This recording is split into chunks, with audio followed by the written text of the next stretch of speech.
একটি অপার্থিব সকাল, সেই শুরুর দিনগুলোর মতো নিরিবিলি নিস্তব্ধ শুনশান পরিবেশে। দীর্ঘ ঝড়ের তাণ্ডব আর ঝুম বর্ষাকে সর্বা বিদায় জানিয়ে খুব ভোরেই সূর্য কিরণ উঁকি দিয়েছে পূর্ব আকাশে। দক্ষিণ জানালার কাজ হলে সেই এক ফালি মিঠে রোদ এসে আছড়ে পড়েছে অত্যাধুনিক কাচের রুমটিতে। অরুর কাছে এই পরিবেশ, এই আবহাওয়া নতুন কিছু নয়, বরঞ্চ অনেক দিনের অভ্যাস। তবে আজ এই নিস্তব্ধতার সাথে প্রথমবার নতুন করে যা যোগ হয়েছে তা হলো চন্দন কাঠের মন মাতানো সুঘ্রাণ। রুমের আনাচে কানাচেতে মম করছে এই চেনা পরিচিত পুরুষালী সুঘ্রাণ। বিছানা, বালিশ, কুশন, কম্পিউটার সব কিছুতেই বেশ স্নিগ্ধ লাগছে চনমনে এই স্যান্ডালউড পারফিউম আর মাস্কি সৌরভে। অরুর মনে হচ্ছে গত 15 দিনে নির্ঘুম রাতের কাছে আজকের এই আরামদায়ক ঘুমটুকু অমৃত সম। আর এই অমৃত সম ঘুমটুকু পুরোপুরি আহরণ করতে চায় নির্বিঘ্নে। তো ঘুমের মাঝে অরুর হৃদয় গিয়ে ঠেকেছে নিদারুণ এই সুগন্ধ। বারংবার মনে হচ্ছে এতটা আরামের ঘুম কোনোদিনও ঘুমায়নি ও। ব্যথতুর সিঁড়িটাকে একটুখানি নাড়িয়ে চাড়িয়ে আরও খানিকটা সময় ধরে নতুন এই অনুভূতির সাথে পরিচিত হবে বলে ভেলভেটের মতো মসৃণ কুশনের মাঝে মুখ দাবিয়ে মিঠে রোদটুকু পিঠে পিছলে দিয়ে অন্যদিকে ঘুরে শুলো অরু। এলোমেলো হয়ে ঘুমানোর দরুন ওর রেশমের মতো সিল্কি চুলগুলো ছড়িয়ে পড়েছে পুরো বিছানা জুড়ে। সেগুলোকে গোছানোর কোনো রূপ প্রয়াস না চালে আবারও ঘুমের দেশে পাড়ে জমালো অরু। তবে অরুর এই অমৃতসম আরামদায়ক ঘুম গাঢ় হতে পারল না। তার আগেই কানে ভেসে এলো ইলেকট্রনিক্স মেশিনের ভসভস আওয়াজ। এহেন আওয়াজে ঘুমের মাঝে বিরক্তিতে চোখমুখ কুঁচকে গেল অরুর।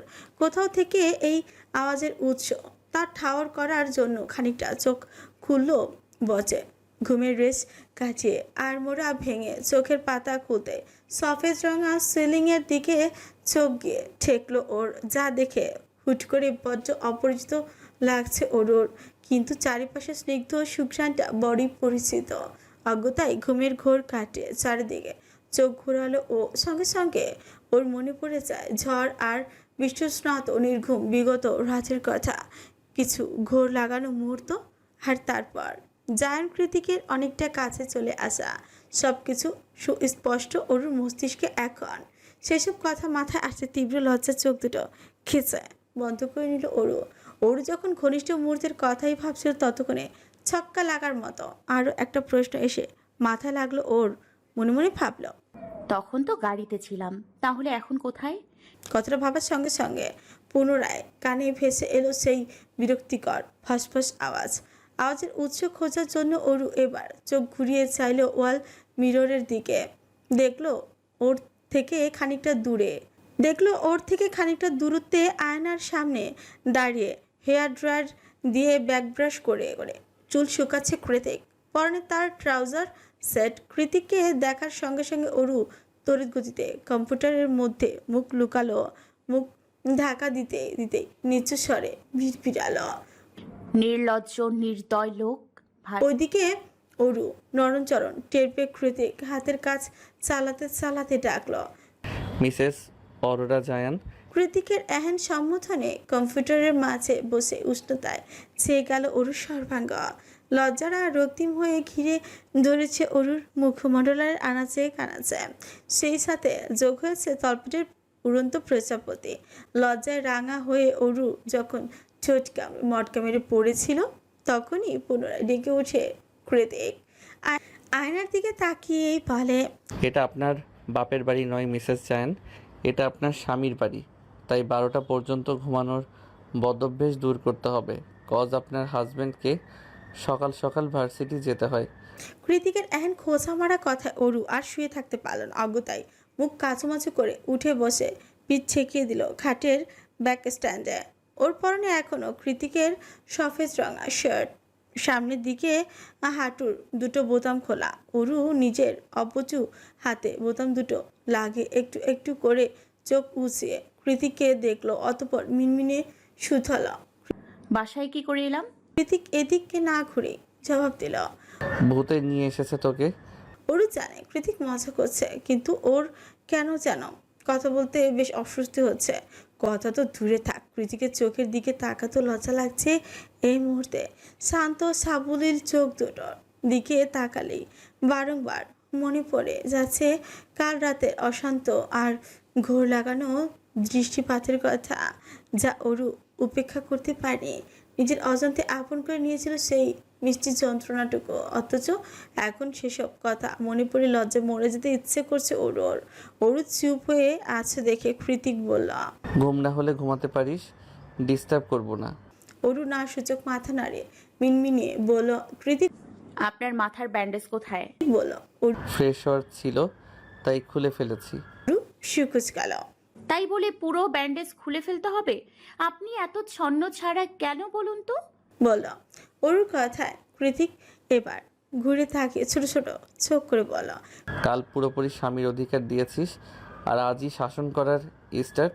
কৃতিকের কথায় গায়ে না মেখে অরু ফুস করে একটা নিঃশ্বাস ছেড়ে উঠে দাঁড়ালো। কৃতিকের ছাদটা ওর হাঁটু থেকে ঠেকেছে।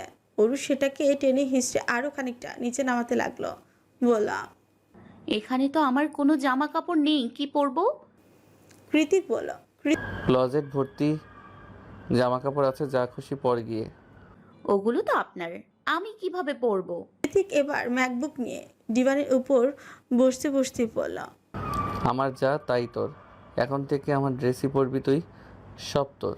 কৃতিকের কথা অরু দাঁত দিয়ে নখ কামড়াতে কামড়াতে বিড়বিড়ে বলল, আশ্চর্য লোক, এমন ভাবে বলছে যেন সে ইনারও পরে। পরার দরকার নেই। কৃতিকের রাজভারী আওয়াজ কানে ভেসে আসতে অরু হক চোখে বলল। কি? কৃতিক এবার ম্যাকবুক থেকে চোখ সরিয়ে অরুর দিকে তাকে স্পষ্ট আওয়াজে বলল, আমার সামনে ইনার পরার দরকার নেই, তোকে এসব ছাড়াই সুন্দর লাগে।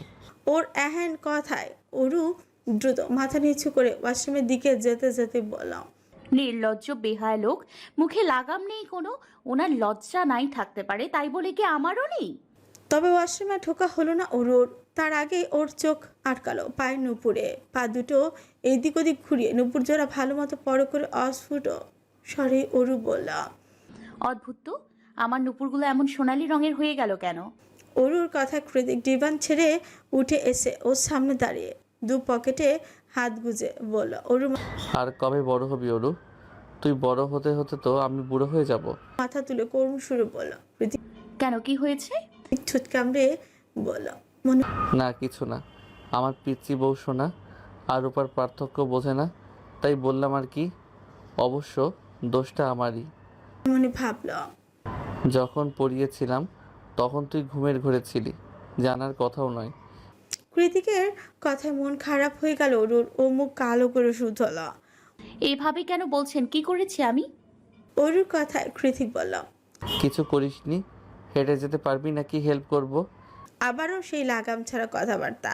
কৃতিকের কথায় অরু দ্রুত ওই জায়গা থেকে প্রস্থান করতে করতে দাঁত কিরমিরে বলল, পারবো আমি, সরুন তো। দিনের দ্বীপ্রহর চলমান। সকালের মিঠে রোদটুকু মিয়ে গিয়ে কালো মেঘের আড়ালে ঠাঁই নিয়েছে সূচি মামা, যার দরুন অত্যাধুনিক হলরুমটা অন্ধকারে ছেয়ে আছে। একটা লম্বা হট শাওয়ার শেষে অন্ধকারের মাঝে পা টিপে টিপে হলরুমে এসেছে অরু।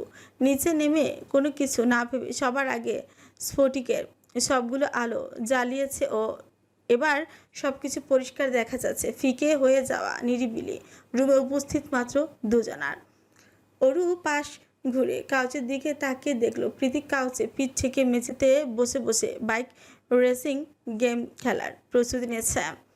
অরু কৃতিককে দেখে একটা দীর্ঘশ্বাস ছাড়ল। অযাচিত মনটা লাফিয়ে উঠে শুধল।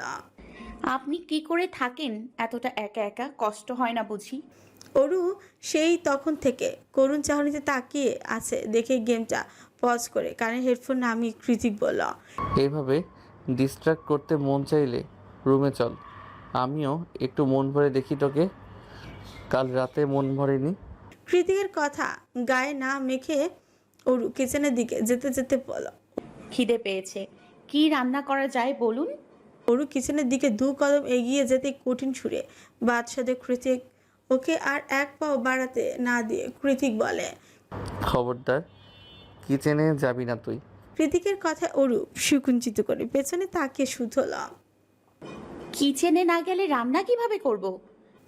কৃতিক মনিটরের দিকে গভীর দৃষ্টিতে তাকিয়েই বলল। ফ্রিজে স্যালাড আর পাস্তা রাখা আছে, গরম করে খেয়ে নে। অরু নাক শিকয় তুলে বলল। আমি এসব খেতে পারি না। তাছাড়া রান্না করলে সমস্যাটা কোথায়? আগেও তো রান্না করতাম আর আপনি খেতেনও। তাহলে এখন কিসের অসুবিধা আপনার? কৃতিক জল শক্ত করে বলল।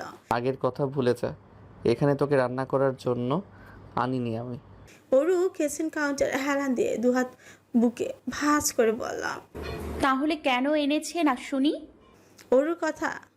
অরুর শেষ কথাতে কৃতিক মনিটরের গেমটা পজ করে রিমোট কন্ট্রোলটা কাউচের উপর ছুঁড়ে ফেলে দিয়ে উঠে তার অতঃপর ট্রাউজারের পকেটে হাত গুছে অন্য হাত দিয়ে লম্বা ঘাড় ছুঁই ছুঁই চুলগুলো ব্যাকব্রাশ করতে করতে অরুর দিকে এগিয়ে এসে ওর কানের কাছে মুখ নিয়ে হাসকি আওয়াজে বললাম। দুটো রিজন, এক ইচ্ছে মতো আদর করার জন্য, আর দুই আমাকে অভ্যেসে পরিণত করার জন্য। কৃতিকের কথায় অরু খানিকটা ভরকে যায়, অযাচিত লজ্জায় মিয়ে যাওয়া মুখখানা হুচ করে আড়াল করে দাঁড়িয়ে পড়ে উল্টো দিকে। সেভাবেই দাঁড়িয়ে অরুর আগাগোড়া পরক করতে থাকে।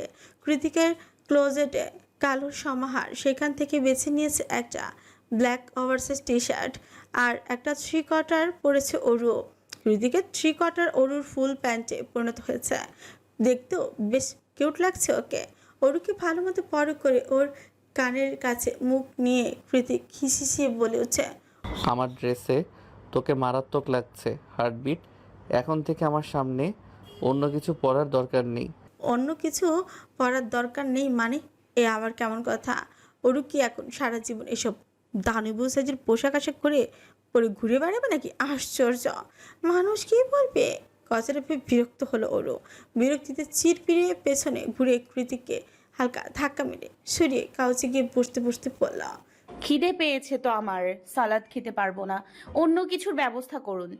কৃতিক পকেট থেকে ফোন বের করে সেটা স্ক্রল করতে করতে বলল।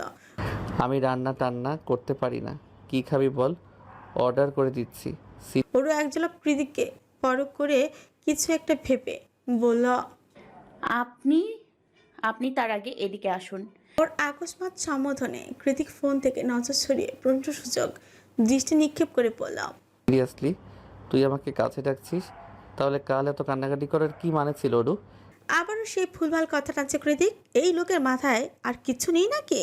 ভেবে পায় না অরু, এমনকি ভাবার জন্য খুচরো সময় নষ্টও করে না, বরং উঠে এসে কোনোরূপ কষ্ট না দেখিয়েই অনেক অধিকার নিয়ে নিজের হাত দিয়ে কৃতিকের খড়খড়ে পুরুষালী হাতটা ধরে ওকে টেনে এনে কাউচে বসালো। অরুর কাণ্ডে কৃতিক আর পাত সাধল না, উল্টে কাউচে গা এলিয়ে দিয়ে অরুকে নিজের কোলে বসিয়ে দিয়ে নরম স্বরে শুধালা।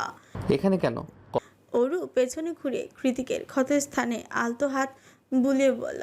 আপনার এখন হসপিটালের বেডে শুয়ে শুয়ে ফ্রুটস খাওয়া উচিত, তা না করে আমাকে কথা দিয়ে পিষ্ট করছেন। কতটা গভীর ক্ষত হয়েছে একবারও খেয়াল করেছেন? কৃতিক অরুর কথার দু পয়সা তোয়াক্কা না করে নিজ হাত দিয়ে ওর গাল দুটো চেপে ধরে বলল। কতবার বলেছি আমাকে তুমি করে বলবি, কথা শুনিস না কেন? অরু কৃতিকের চোখ থেকে অন্যদিকে চোখ সরিয়ে অস্পষ্ট সুরে বলল। পারবো না, আমার লজ্জা লাগে ভীষণ। কৃতিক ঠোঁট পাকিয়ে হেসে বলল। এখনো লজ্জা? অরু কৃতিককে কিভাবে বোঝাবে? কাল রাতের কথা উঠলেই কান দিয়ে ধোয়া বের হয় ওর। ভীষণ লজ্জার শিহরণ জেগে উঠে ক্ষুদ্র নারী দেহের রন্ধ্রে রন্ধ্রে। সেই শিহরণে কেঁপে উঠে অষ্টাদশীর হৃদয় মন সব কিছু। হৃদয়ের সাথে কম্পিত হয় ধনুকের মতো বাঁকানো নারীর শরীরটাও। পর মুহূর্তেই নিজেকে সামনে নেয় অরু। শখের পুরুষের সেই শিহরণ জাগানো প্রথম ছোঁয়াকে পুরোপুরি মাথার থেকে সরিয়ে মনের মাঝে জেগে বসে তার প্রতি এক টুকরো ব্যথাতুর ভালোবাসা। বারবার মনে হতে থাকে অরু। কেন আপনি এত একা যান কৃতিক? আপনার জীবনটা অন্য সবার মতো স্বাভাবিক নয় কেন? এতগুলো বছর কি করেই বা একা একা বেঁচে আছেন আপনি? আমি কি আপনার জীবনের এই একাকিত্ব আদৌ দূর করতে পারবো কোনোদিন? চুপচাপ বসে আছে দেখে কৃতিক আগ বাড়িয়ে সুথলা। কি ভাবছিস? অরু এদিক ওদিক মাথা নাড়িয়ে টেবিল থেকে ফার্স্ট এড বক্সটা হাঁচিয়ে কৃতিকের কোল থেকে নেমে গিয়ে পাশে বসে বলল। অ্যাক্সিডেন্ট কিভাবে করলেন? কৃতিক কাউচের ব্যাক সিটে গা এলিয়ে দিয়ে বলল। দিন তোর মায়ের বাসা থেকে বেরিয়ে বাইকে রাইডিংয়ে গিয়েছিলাম।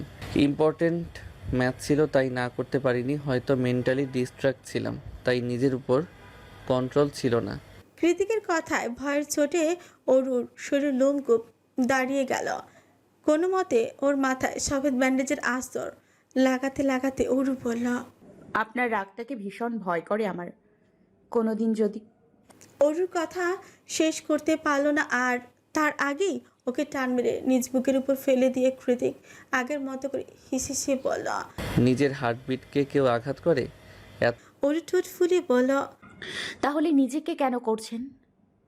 আপনি একটুখানি ব্যথা পেলে আমারও তো কষ্ট হয়। অরুর কথায় কৃতিক চোখ বন্ধ করে ভাবতে লাগলো, শেষ কবে কোথায় কখন ওকে এভাবে কেউ বলেছে? ওর ক্ষত, ওর ব্যথা এসব নিয়ে চিন্তা করেছে, ওকে একটু আপন করে আগলে ধরেছে। কৃতিকের মনে নেই, তাই বোধহয় অরুর জীবনে প্রথম যে কৃতিককে অদৃশ্য মায়ের বাঁধনে বেঁধেছে। আজ কৃতিকের অশান্ত হৃদয়টা তৃপ্তির ঢেকুর তুলে বলছে, তো বছরের অপেক্ষা খুব একটা কষ্টের ছিল না অরু, এখন তো সেসব শুধুই স্মৃতি মাত্র। আমার অরু এখন আমার বুকেই আছে, আর কখনো কেউ এই দূরত্ব বাড়াতে পারবে না। তোর আমার মাঝে যদি কেউ দুঃস্বপ্নেও চলে আসে, তবে তারাও বাকিদের মতোই আমার আসল পৈশাসিক রূপটা স্বচোখে দেখতে পাবে। অর মেবি লাইফটাও দিয়ে দিতে হতে পারে, হু নোস। ইজি চেয়ারে নরম গতিতে বসে বারবার গা দোলাচ্ছেন গম্ভীর চিন্তাগ্রস্ত আজমিরি শেখ। মনে মনে করছেন একের পর এক ছক। তার ছোট্ট মেয়েকে যে জায়ান কৃতিক নিয়ে গিয়েছে তা বুঝতে বাকি নেই সুকৌশলী মস্তিষ্কের আজমিরি শেখের। তার এত কড়া শাসন, এতটা তীক্ষ্ণ বুদ্ধি, এতটা দাম্ভিকতা, সব কিছুকে মাটিতে মিশিয়ে দিয়ে গেল তারই সৎ ছেলে, যে সবসময় আজমিরি শেখের সাথে টেক্কা দিয়ে চলতেই পছন্দ করে। কিন্তু আজমিরি নিজেও তো চুপচাপ বসে থাকার মানুষ নয়। কৌশলে কিভাবে চেকমেট দিতে হয় সেটা তারও জানা। তাছাড়া সবচেয়ে বড় প্রশ্ন হলো মান সম্মান। জায়ান কৃতিকের মতো বেয়াদব বেহায়া ছেলে যে সমাজের ধার ধারে না কোনো কালে।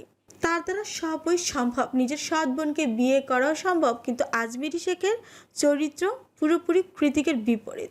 সে সব কিছুতে সবার আগে সমাজকে প্রাধান্য দেয়, সে মতোই প্রতিটি কাজ করে। ওই জন্যই তো হয়তো তাদের মাঝে এই দীর্ঘ স্নায়ুযুদ্ধ। বেশ অনেকক্ষণ ধরে ভাবতে ভাবতে কিঞ্চিত ক্রু হেসে বিড়বিড়ালেন আজমিরি শেখ। আমেরিকায় তোমাদের রেজিস্ট্রি হয়েছে, বাংলাদেশে তো নয়।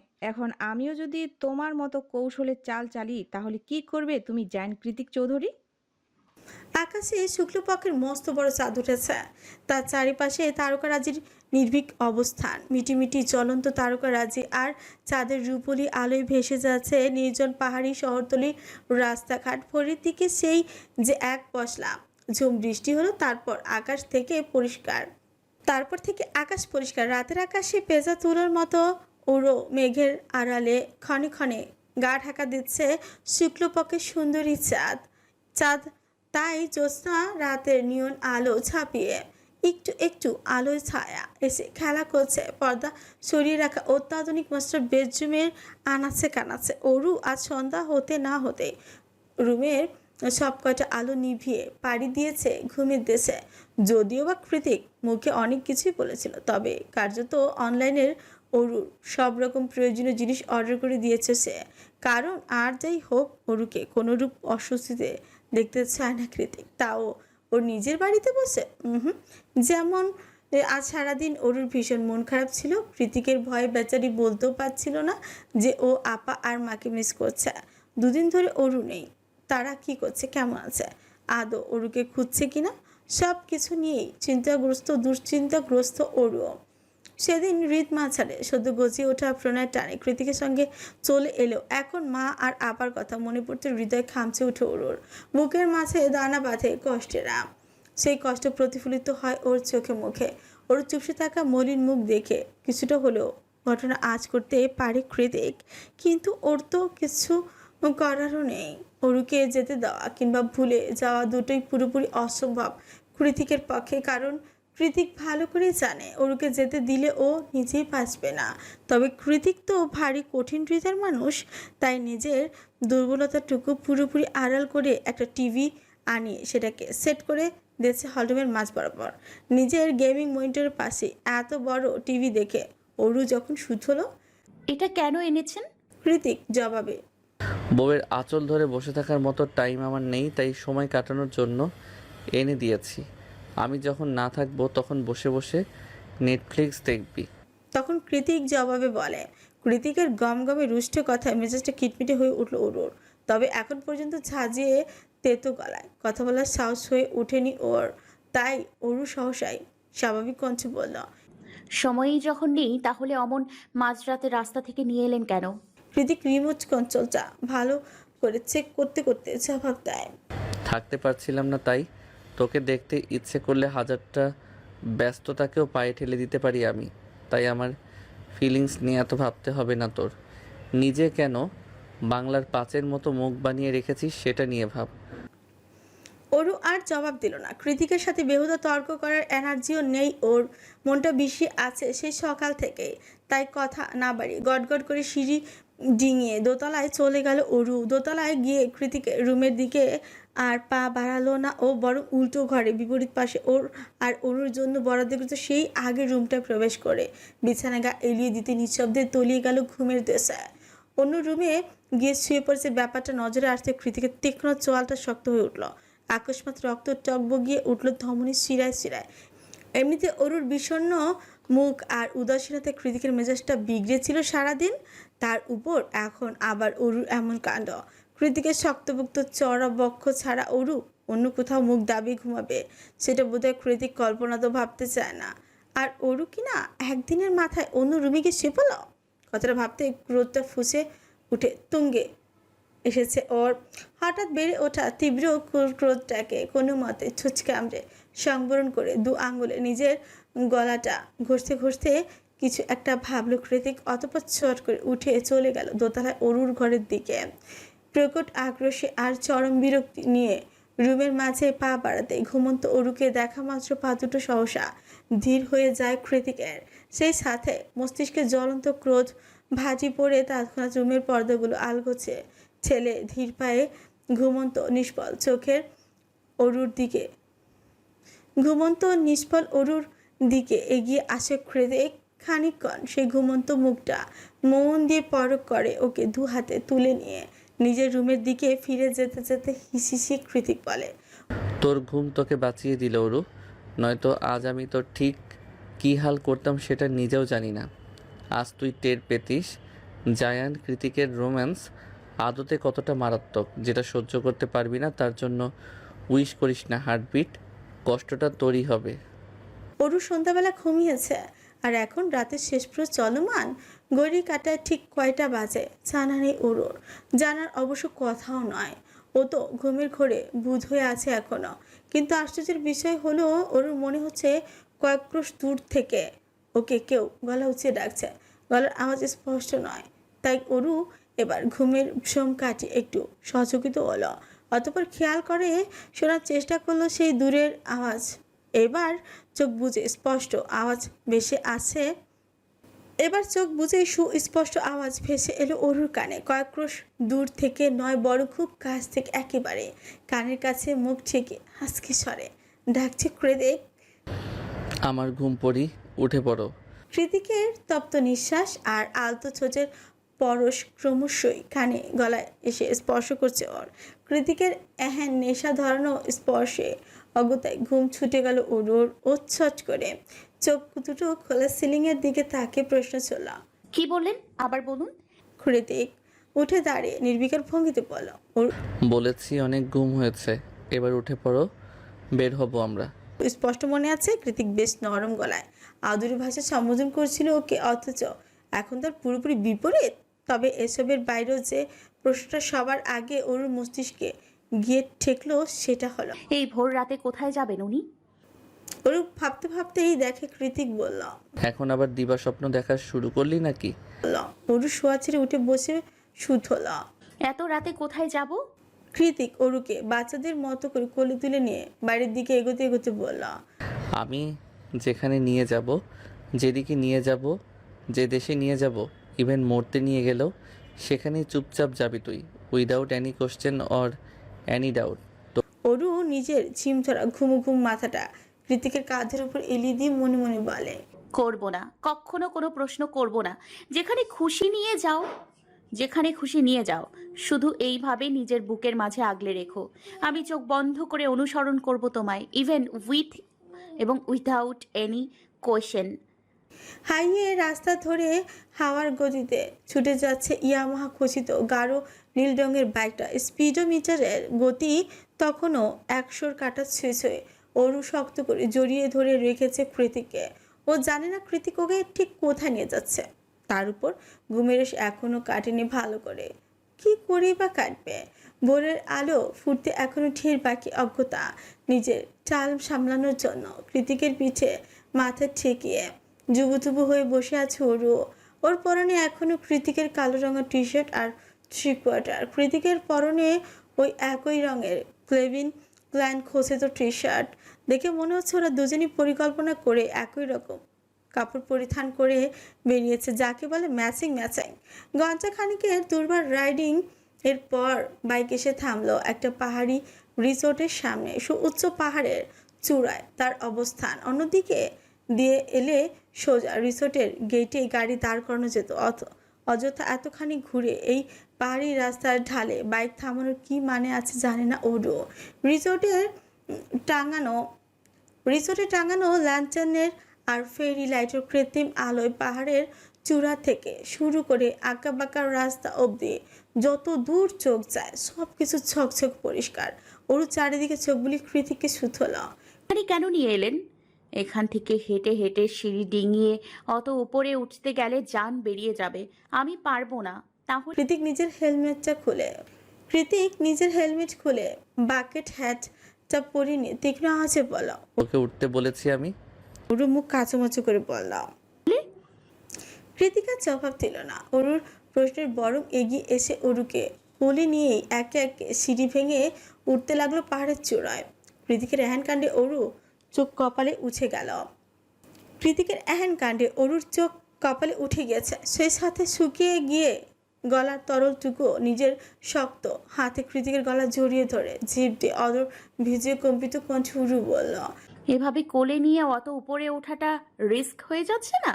না মানে এধার ওধার হলে যদি কিছু হয়ে?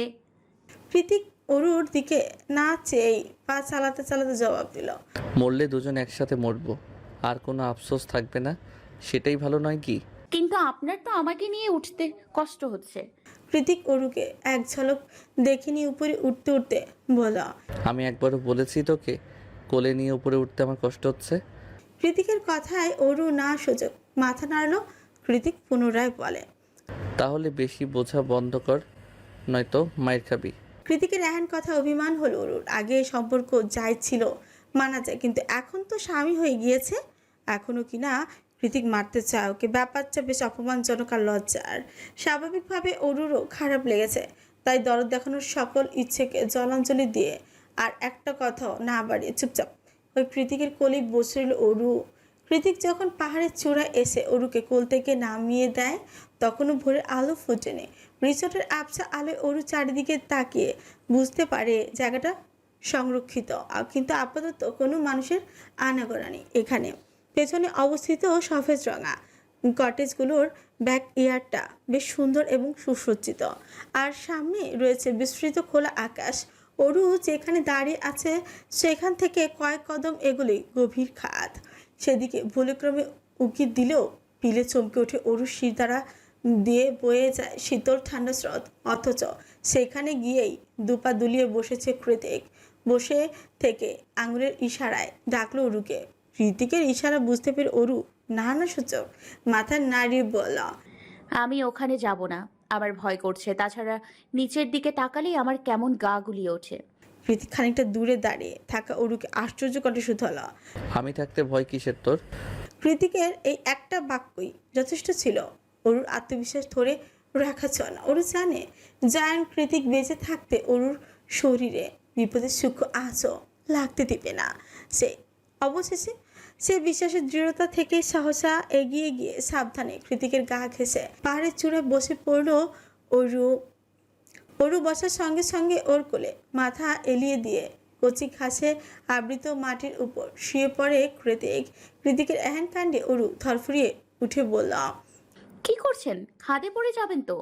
অরুর কথায় কৃতিক বাঁকা হাসিতে ঠোঁট প্রশস্ত করে, অতঃপর কোনো টুর শব্দ না করে হাত উঁচিয়ে একটানে অরুর লম্বা চুলের গার্ডারটা খুলে নেয় নিজ হাতে। সঙ্গে সঙ্গে ঝরঝরে কৃতিকের শরীরে আছড়ে পড়লো রেশমের মতো সিল্কি চুলগুলো। অরু চুলগুলো নিজের বুকে জায়গা দিয়ে কৃতিক বলল। খোলা চুলে তোকে বরাবরই অ্যাট্রাকটিভ লাগে, আমি পাগল হয়ে যাই দেখলে।